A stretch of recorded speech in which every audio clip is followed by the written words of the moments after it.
ॐ सहनाववतु सहनौ भुनक्तु सह वीर्यं करवावहै तेजस्विनावधीतमस्तु मा विद्विषावहै। ॐ शान्ति शान्ति शान्तिः। पठामि संस्कृतं नित्यं वदामि संस्कृतं सदा ध्यायामि संस्कृतं सम्यक् वन्दे संस्कृतमातरम्। धडा 17वा, अभ्यास 17वा आपण पाहत आहोत. सप्तमी विभक्तीचं चिंतन यामध्ये चालू आहे. सप्तमी कुठल्या कुठल्या धातूंमध्ये वापरली जाते आपण पाहिलेलं आहे. आता आपण पुढे सप्तमी विभक्तीचे शब्द आपण पाहूया. बघा, संलग्न असा एक शब्द आहे. लग्न आपल्याला माहिती आहे आणि संलग्न. ओके. मग या संलग्न म्हणजे काय? एंगेज होणं, व्यस्त होणं, अ, थोडक्यात म्हणजे व्यग्र होऊन जाणं, एकदम त्यामध्ये गडून जाणं, संलग्न. ठीक आहे. मग या संलग्न अर्थाचे जे शब्द आहेत, शब्द त्या सगळ्या शब्दांमध्ये सप्तमी विभक्ती होते. संलग्न अर्थाचे. संलग्न म्हणजे व्यस्त होणं, बिझी, एंगेज, एनग्रॉस, गडून जाणं त्याच्यामध्ये. मग अशा अर्थाचे जे शब्द आहेत त्या सगळ्या शब्दांमध्ये काय सप्तमी विभक्ती होते. पहिला शब्द त्यांनी दिलेला आहे आसक्त. आसक्त. आसक्त शब्द आहे. म्हणजे काय? चिकटलेला, अडकलेला, अशा प्रकारे आसक्त. असक्त म्हणजे विरक्त, न चिकटलेला, न अडकलेला. आसक्त, अडकलेला, चिकटलेला, व्यस्त. बघा, एक वाक्य बनवूया म्हणजे तुम्हाला कळेल. जीव संसारे आसक्त अस्ति. हा जीव संसारामध्ये व्यस्त आहे, मग्न आहे, गडून गेलेला आहे. मग आसक्त शब्द आल्यामुळे संसार शब्दाची झाली सप्तमी. किंवा आपलं सोपं मराठी लॉजिक काय सांगतं? मध्ये आलं किंवा आत आलं की सप्तमी करून टाकायची. मग आसक्त असो नाही तर कुठला पण शब्द असो, संसारामध्ये आसक्त आहे. साधू परमार्थे आसक्त. परमार्थे आसक्त. साधू. साधू परमार्थे, परमार्थामध्ये किंवा परमात्मनी, देवामध्ये, श्रेष्ठ अशा आत्म्यामध्ये आसक्त आहे. ठीक आहे. आसक्त चिकटलेला आहे, व्यग्र झालेला आहे, आसक्त. मग हा आसक्त काय संलग्न या अर्थामध्ये येतो. पुढचा शब्द आहे युक्त. युक्त सुद्धा संलग्न अर्थामध्ये आहे. प्रत्येकाचे ओके. अ, सेवक सेवाय सेवायां युक्त अस्ति. सेवक सेवेमध्ये युक्त आहे, मग्न आहे, आसक्त आहे, गडून गेलेला आहे. सेवक. गुरोः सेवायाम, गुरुच्या सेवेमध्ये युक्त आहे. युक्त शब्द वेगवेगळ्या अर्थामध्ये, गीतेमध्ये वेगळ्या अर्थामध्ये आला. युक्त म्हणजे ज्यांनी मन आणि बुद्धी यांना ताब्यात ठेवलेलं आहे त्याला युक्त म्हटलेलं आहे. ठीक आहे. युज धातू आहे. युज म्हणजे जोडणे. त्या युज धातूपासून योग शब्द बनला. योग म्हणजे काय? परमात्म्याशी जोडणे. युज. आणि त्या युज याचंच युक्त बनलं, म्हणजे जोडणे, संलग्न होणे, एकरस होणे. ठीक आहे, युक्त ह. पुढे शब्द दिलेला आहे लग्न ह. लग्न ह, मग्न ह, हे सगळे काय एकाच अर्थाचे आहे. साधक ह, मनाचे वाक्य बनवतोय. साधक ह साधनायाम, रमा रमायाम, लग्न अस्ति. साधक कसा आहे? साधनेमध्ये मग्न आहे, लग्न आहे. हा, लग्न अस्ति. मग लग्न शब्द आल्यामुळे झाला झाली सप्तमी विभक्ती. अणुरक्त, हे काय सगळे एकाच अर्थाचे आहेत. अणुरक्त, अणुरक्त, भक्त देवे अणुरक्त अस्ति. अतिशय प्रेम, अणुरक्त, अतिशय जोडल्या गेलेला, भिन्न न होणारा, अणुरक्त अस्ति. अणुरक्त अस्ति. देन प्रवीण, आता इथून बदललं. आतापर्यंत हे संलग्न अर्थाचे शब्द होते. आसक्त, युक्त, लग्न, अणुरक्त. त्याच्यामध्ये सप्तमी विभक्ती झाली. देवाच्या ठिकाणी अणुरक्त आहे, त्याची खूप अतीव प्रीती आहे. अणुरक्त. आता असे काही शब्द आहेत ज्यांच्याबरोबर सुद्धा पंचमी सप्तमी विभक्ती होते. प्रवीण, प्रवीण म्हणजे अतिशय चतुर, एक्सपर्ट, है ना. आपण कसं म्हणतो, हा अतिशय प्रवीण आहे, चतुर आहे, निपुण आहे, एक्सपर्ट. बघा, अ, राम धनुर्विद्यायाम, धनुर्विद्यायाम सप्तमी विभक्ती. रमा किंवा सीता सीतायाम, धनुर्विद्यायाम प्रवीण अस्ति. प्रवीण अस्ति. आता सगळे पुल्लिंग आहेत म्हणून प्रवीण, आसक्त, युक्त. जर स्त्रीलिंग असतील तर आसक्ता, युक्ता, लग्ना. पाहिजे तर त्याचे पण वाक्य बनवूया एक एक, म्हणजे तुम्हाला कळेल. प्रवीण म्हणजे काय? हुशार, चपळ, चतुर, टॅलेंटेड, एक्सपर्ट. कुशल, हा सुद्धा काय एकाच अर्थामध्ये आहे, कुशल.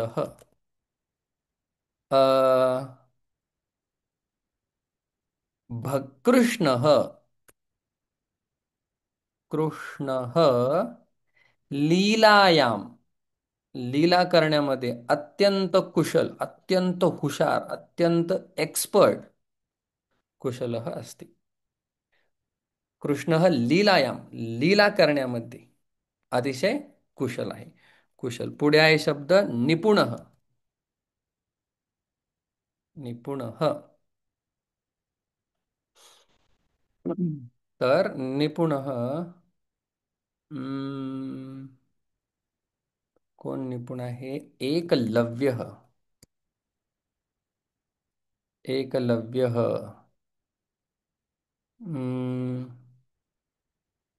एकलव्य निपुण अस्ति. कशामध्ये? शस्त्रे, शस्त्र, शस्त्राच्या ठिकाणी, शस्त्र चालवण्यामध्ये शस्त्रे निपुण. एकलव्य शस्त्रे निपुण.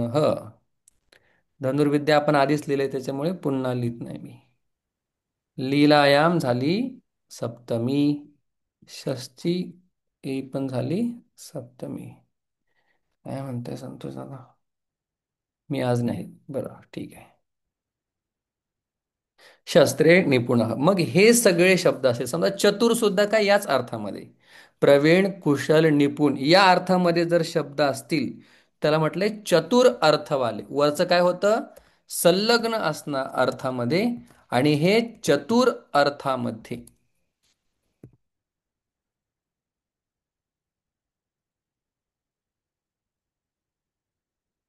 चतुर अर्थामध्ये, ठीक आहे. सप्तमी विभक्ती होणार आहे. आपल्याला एकच लक्षात ठेवायचं, जिथे मध्ये, आत, वर येईल तिथे आपल्याला सप्तमी करायची आहे. राम धनुर्विद्येमध्ये प्रवीण आहे. कृष्ण लीला करण्यामध्ये प्रवीण आहे. एकलव्य शस्त्रामध्ये प्रवीण आहे. मध्ये आलं की सप्तमी करायची. मग प्रवीण, कुशल, निपुण हे लक्षात ठेवणं चांगलंच आहे, पण तरी सुद्धा ठीक आहे. त्यांनी सांगितलेलं आहे अजून एक. आपण ते पाहिलंय काल बहुतेक. हा, स्नेह. इथं नियम काय आहे? स्नेह, आसक्ती आणि आदर अर्थसूचक धातू. जसे आपण जे धातू पाहिले होते बघा, प्रेम, ठीक आहे, आणि अ, आदर अर्थक आणि आसक्ती अर्थक जे धातू आहेत त्यांच्यामध्ये काय, सप्तमी विभक्ती होते. इथपर्यंत आपण पाहिलेलं आहे. आता येतो महत्वाचा विषय, सगळ्यांनी बारकाईने पाहायचा आहे. ठीक आहे. हम्म. हा, आणि मग आपण काही शब्द पाहूया. पाहिजे तर आत्ता शब्द बघायला पाहिजेत, पण ठीक आहे, चला. महत्वाचा विषय बघा. अ, दोन प्रकारे समजून घ्यायचे. एक, क्रिया झाली असताना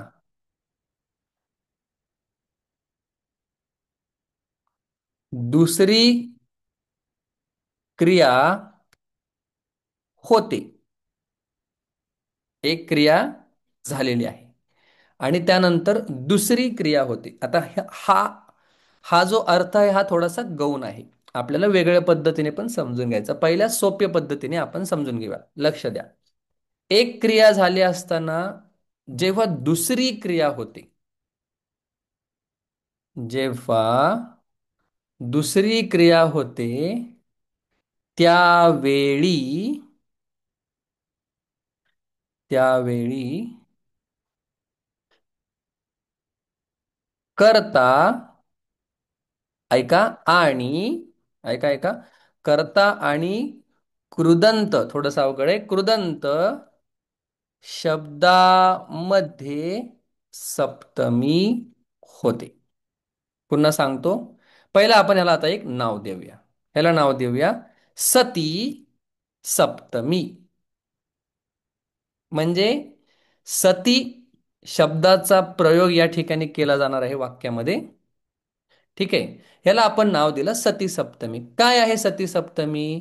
जेव्हा एक क्रिया झाली त्याच्यानंतर दुसरी क्रिया ज्यावेळी होते त्यावेळी पहिल्या क्रियेमध्ये, आता मॉडीफाय करतो, पहिल्या क्रियेमध्ये सप्तमी होते. सप्तमी होते म्हणजे कोणाची होते? कर्त्याची आणि कृदंत शब्दाची सप्तमी होते. इथपर्यंत हा झाला नियम. आता आपण या नियमाला अप्लाय करूया. बघा, राम वनवासाला गेला असता, म्हणजे राम वनवासाला गेला असता, दशरथ दशरथ मेला. राम वनवासाला गेला असता दशरथ मेला. अजून एक वाक्य पाहूया आपण आणि मग दोन्ही समजून घेऊया. दूध काढत असताना, पहिला हे समजून घ्या, थांबा. म्हणजे काय झालंय? राम गेला आणि लगेचच काय झालं? दशरथ मेले. ठीक आहे. मग आता एक क्रिया झाली आणि लगेचच दुसरी झालेली आहे. त्यावेळी काय, पहिल्या क्रियेमध्ये सप्तमी होते. मग सप्तमी कोणाकोणाची होते? तर त्याच्यामध्ये असणारा जो कर्ता त्याची सप्तमी आणि कृदंत शब्दाची. आता मी या वाक्याला संस्कृतमध्ये लिहितो. तत्पूर्वी त प्रत्यय, ऐका, तत्पूर्वी त प्रत्यय म्हणजे भूतकाळ असतो, एवढं लक्षात ठेवा. ठीक आहे. त प्रत्यय भूतकाळ असतो. त्याच्या भरपूर गोष्टी एकाच वेळी सांगायच्यात. हीच पद्धत आहे सोप्या पद्धतीने सांगायची. आणि शेवटी त असतो. त प्रत्यय म्हणजे भूतकाळ आणि शेवटी त्याच्या त असतो. मग आता आपण इथे त्याचा वापर करणार आहे बघा. रामः वनवासे किंवा वनम गतः. दशरथः सांगतो समजून आणि मग सांगितल्यानंतर डाऊट राहिला तर विचारा. दशरथः मृतः. आता गतः भूतकाळ आहे गम धातूचा. त प्रत्यय झालाय. आपण शिकलेलो नाही. पण त प्रत्यय भूतकाळ असतो आणि शेवटी त असतं एवढं ज्ञान पर्याप्त आहे. मग गत गेला, मृत मेला, पठितः अभ्यास केला, हसितः हसला, रक्षितः रक्षण केलं. हे सगळे त प्रत्यय भूतकाळ भूतकाळ भूतकाळ.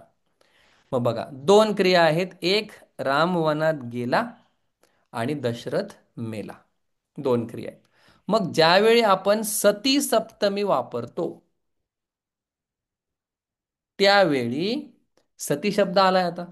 ज्यावेळी आपण सती शब्द टाकतो आणि एकानंतर दुसरी क्रिया झालेली असते त्यावेळी कर्त्यामध्ये सप्तमी होते. मग राम शब्दाचं होणार रामे आणि या ठिकाणी कृदंत शब्द आहे गत, त्याचं होणार रामे गते.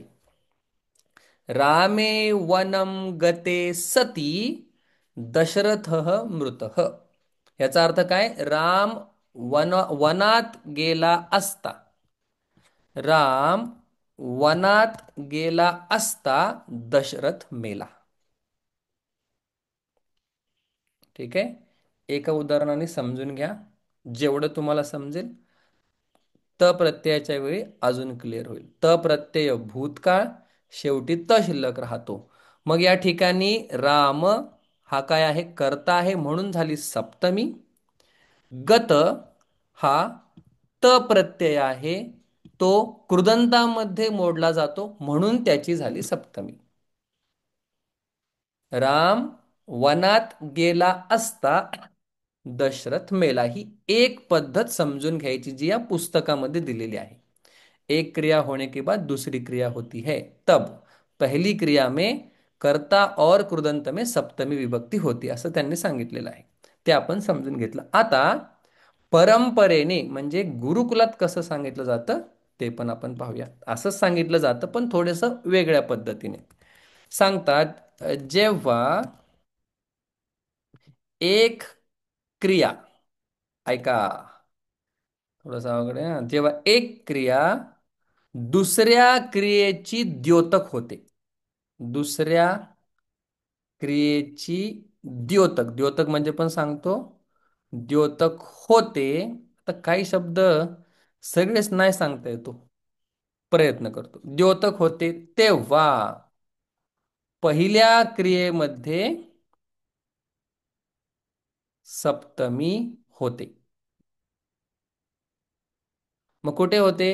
कर्त्यामध्ये होते आणि कृदंतामध्ये होते. ते सारखंच आहे बघा. आता जेव्हा एक क्रिया दुसऱ्या क्रियेची, क्रिया शब्द मी चुकीचा लिहितोय का? नाही. जेव्हा एक क्रिया दुसऱ्या क्रियेची द्योतक होते म्हणजे एक क्रिया दुसऱ्या क्रियेचं ज्ञान करून देते आपल्याला, त्यावेळी पहिल्या क्रियेमध्ये सती सप्तमी होते.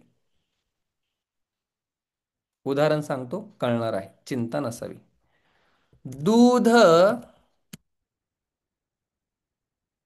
काढत असताना, आता तुम्ही म्हणाल इथे तर क्रिया चालू आहे, समजून घ्या. दूध काढत असताना नारायण आला. माझे खास मित्र आहेत नारायण. नारायण आला. मग नारायण आला ही क्रिया आहे का? हो नाही बोला आता. त्या बोलण्याची गरज आहे. नाही. आ नारायण आहे आला. ना, आल्याची क्रिया झाली आहे ना, आला. आलाची क्रिया झाली ना. नारायण आला. मग मी जेव्हा तुम्हाला विचारतो नारायण आला, तेव्हा जर मी नारायण कधी आला, ही आल्याची क्रिया कोण सांगते तुम्हाला? दूध काढत दूध असताना. काढत हा, असताना. दूध काढत असताना ही क्रिया तुम्हाला म्यूट संपला बाबा. जेवा जेवा, आरामात जेवा. नारायण आला ही क्रिया तुम्हाला दूध काढत असताना ही दूध काढत असताना ही क्रिया नारायण आल्याचं ज्ञान करून देते. द्योतक म्हणजे काय? ज्ञान करून देणं.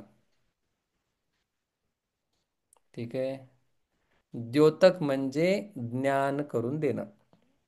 जसं भगवंताची मूर्ती, कृष्णाची मूर्ती हे कृष्णाच्या स्वरूपाचं द्योतक आहे. ऐका, द्योतक कसं समजायचंय. कृष्णाची मूर्ती हे कृष्णाच्या स्वरूपाचं द्योतक आहे. म्हणजे काय? तुम्ही कृष्णाची मूर्ती पाहिल्यानंतर तुम्हाला कृष्णाचं ज्ञान होतं, कृष्णाच्या स्वरूपाचं. किंवा ग्रंथ हे परमात्म्याचं द्योतक आहे.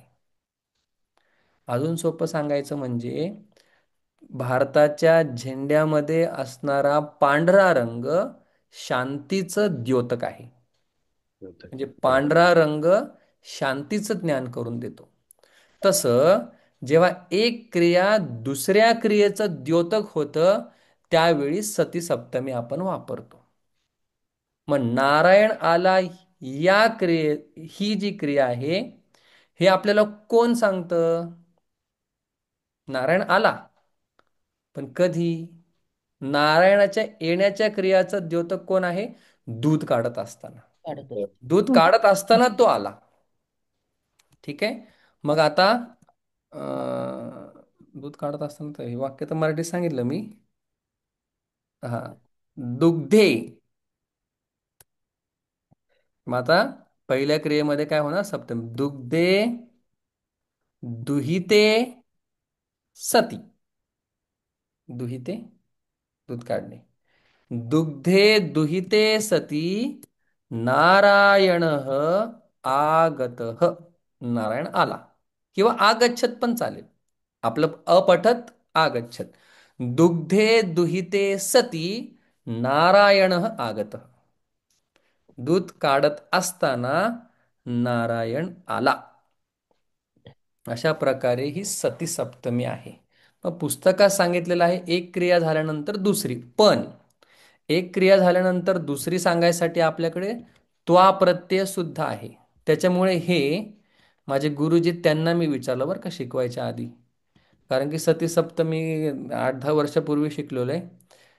पण येते ही सप्तमी. मग जेव्हा तेव्हा अशामध्ये आपल्याला अर्थ घ्यावा लागतो.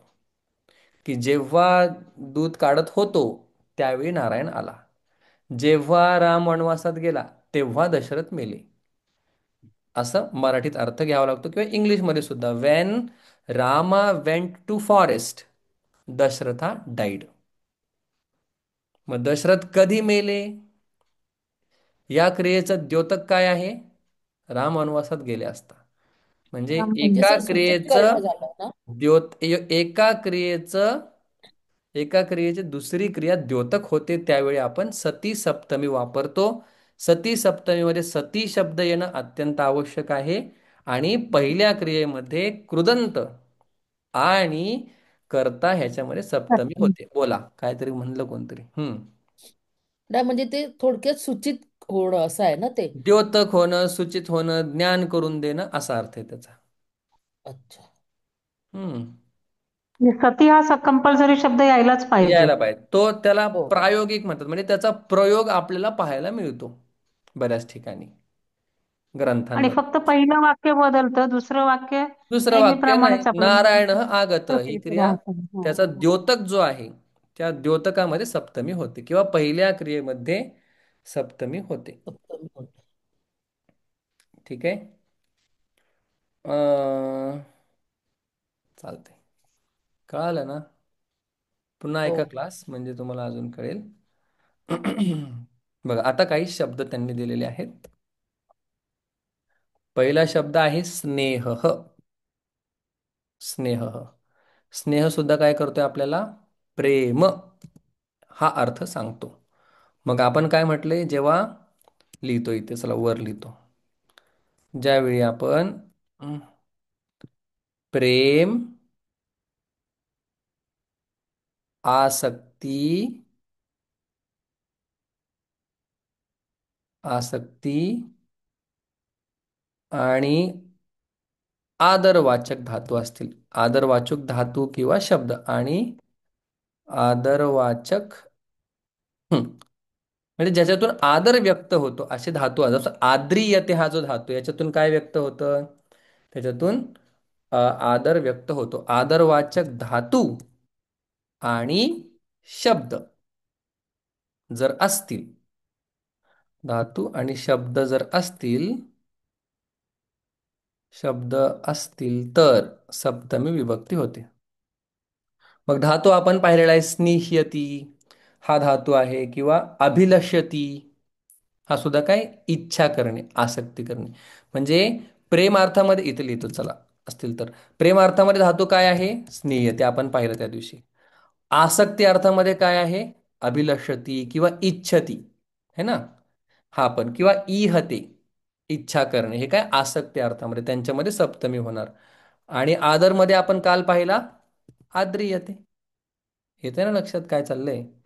प्रेम, आसक्ती, आदरवाचक धातू हे तीन आहेत अनुक्रमे. स्निहती प्रेमवाचक, अ, अभिलषती आसक्तीवाचक, आद्रियते आदरवाचक. मग आता शब्द असतील तर मग शब्द कुठले? स्नेह हा काय प्रेमवाचक शब्द आहे.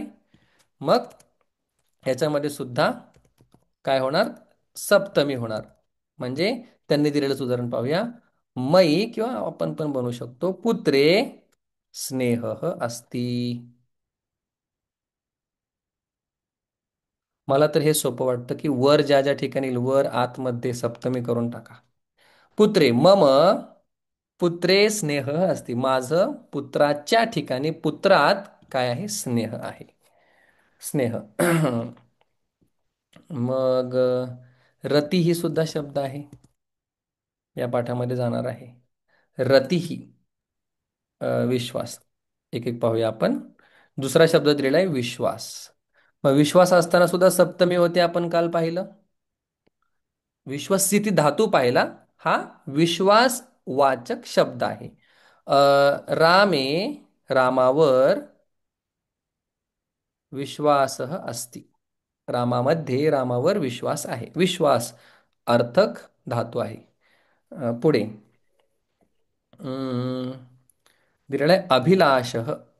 आता अभिलषती हा धातू आहे आणि त्याच धातूपासून तयार झालेला शब्द अभिलाष म्हणजे इच्छा. ओके. अ, ईश्वरे अभिलाष अस्ति. देवाविषयी इच्छा आहे. अभिलाष अस्ति. आपण पाहिलं होतं बघा, सप्तमी कधी कधी आपण विषये, बारे में या अर्थामध्ये सुद्धा वापरतो. आता या ठिकाणी ईश्वरामध्ये इच्छा आहे का? नाही. ईश्वराविषयी इच्छा आहे. मग सप्तमी एक विषयी अर्थामध्ये सुद्धा येते. हजार नियम आहेत. ईश्वरे अभिलाष अस्ति. पुढे मृग. मृग म्हणजे काय? हरिण. काही ठिकाणी मृग शब्दाचा अर्थ जनावर असा सुद्धा घेतात. हरिण. मग मृगे बाणम क्षिपती म्हणून आलेला आहे. शरह म्हणजे काय? बाण. शरह. शरह. बाण. बाण हा सुद्धा शब्द आहे. शरह. श्रद्धा. श्रद्धा. श्रद्धा म्हणजे श्रद्धा लिहायची गरज नाही. श्रद्धा. श्रद्धा म्हणजे गुरु आणि शास्त्र सांगेल त्याला मानणं. विश्वास. हम्म. विश्वासामध्ये स्पष्टता असते. श्रद्धेमध्ये एक म्हणजे कमी स्पष्टता असते, पण आपण पूर्णपणे समर्पण केलेलं असतं. जसं स्वर्ग आहे का नाही आपल्याला स्पष्टता थोडी, पण आपली श्रद्धा आहे. किंवा आपण देवाला पान फूल वाहिल्यानंतर ते देवाला प्राप्त होतं. या ठिकाणी विश्वास कमी आहे, थोडासा प्राप्त होईलच, पण होतं ही एक श्रद्धा आहे. फार थोडंसं अंतर आहे. ठीक आहे, अंतर केलं तर श्रद्धामध्ये कमी स्पष्टता असते, पण आपलं समर्पण त्या ठिकाणी असतं. समजा आता 10 वाजलेत, 9:38 झालेत, ही माझी श्रद्धा आहे का विश्वास आहे? विश्वास आहे. विश्वास. विश्वास आहे. विश्वास. आता इथं आपण श्रद्धा सांगतोय का? नाही. का? स्पष्टता जास्त आहे. ठीक आहे. दगडात देव आहे हे काय? विश्वास आहे का श्रद्धा आहे? श्रद्धा आहे. श्रद्धा श्रद्धा आहे. आहे. 2 प्रश्न केले तर उडून जाते लगेच, म्हणून श्रद्धा येते. असू द्या. निष्ठा. निष्ठा म्हणजे नितराम तिष्ठती इथे निष्ठा. काही झालं तरी हलत नाही, त्याला म्हणतात विश्वासाचं परिपक्व रूप म्हणजे निष्ठा आहे. किंवा श्रद्धेचं परिपक्व रूप म्हणजे निष्ठा आहे. तसं वारकऱ्यांची दृढ निष्ठा असते. श्रद्धा. दृढ दृढ श्रद्धा श्रद्धा. असं. दृढ श्रद्धा. नितराम तिष्ठती. पाऊस पडो नाही तर गुडघे इतकं चिक्कल हो, उभं राहून कीर्तन करायचं, माऊली बसल्याशिवाय बसायचं नाही, याला म्हणतात निष्ठा. चालता येत नसेल तरी वारीत चालायचं, काय होईल ते होईल, बघून घेऊ, ट्रकमध्ये बसायचं नाही, निष्ठा. माऊलींची पालखी खाली बसल्याशिवाय, आरती झाल्याशिवाय, समाज आरती झाल्याशिवाय जायचं नाही, किंवा आरती चुकवायची नाही, निष्ठा. निष्ठा वारकऱ्यांकडेच. संन्यासांकडे पण सांगू शकतो. रतिही म्हणजे प्रेम. रतिही. मी पण रतिही. वारीला जात होते सर. आता काय नशीब, आता थोडंसं हे झालेलं. रतिही 3 केलेत, पण नाही. रतिही म्हणजे प्रेम किंवा कामदेवाची पत्नी. कामदेवाची पत्नी कथा आहे त्याच्या मागे सुद्धा, मला जास्त काय माहित नाही. हं. रती म्हणजे प्रेम. रती.